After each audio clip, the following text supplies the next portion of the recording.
May marks Asian Pacific American Heritage Month, and tonight the story of a Navy doctor who came to America as a refugee from Vietnam more than a decade after the fall of Saigon. I talked with Commander William Nguyen aboard the USS Abraham Lincoln.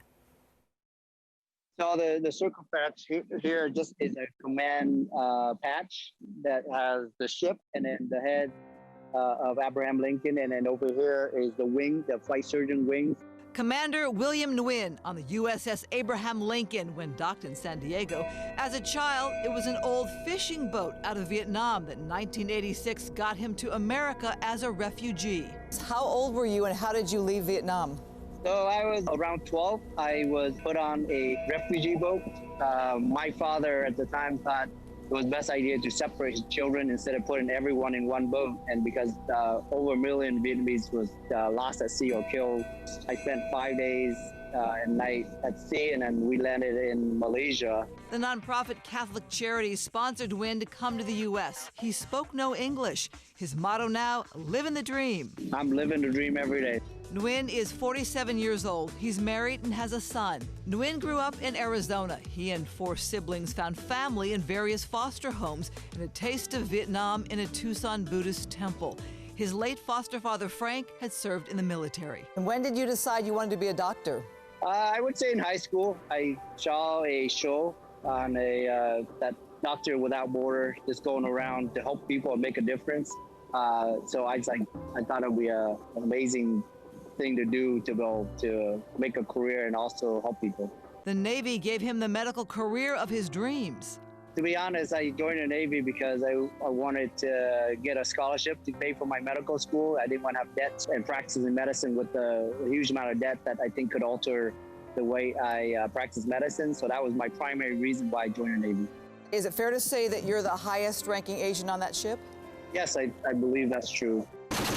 His first tour, the Afghanistan War. Mostly we focus on training the Afghan army to treat their soldiers.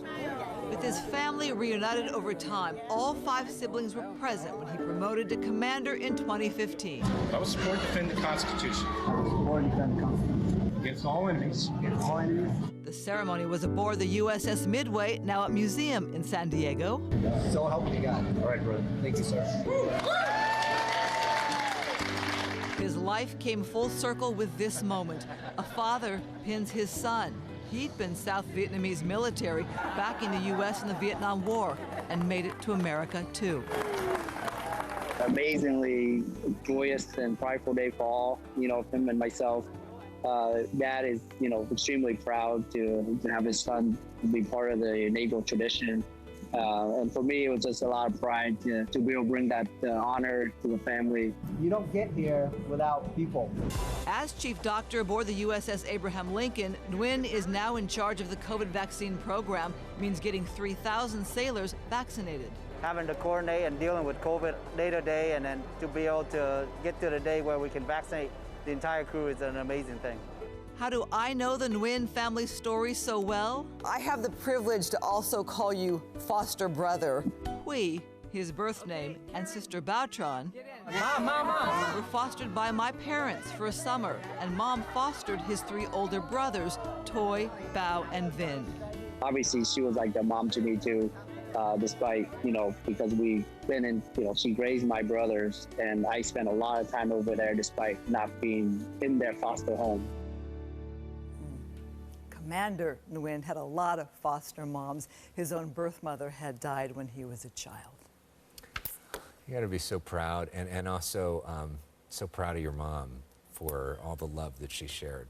Well, okay.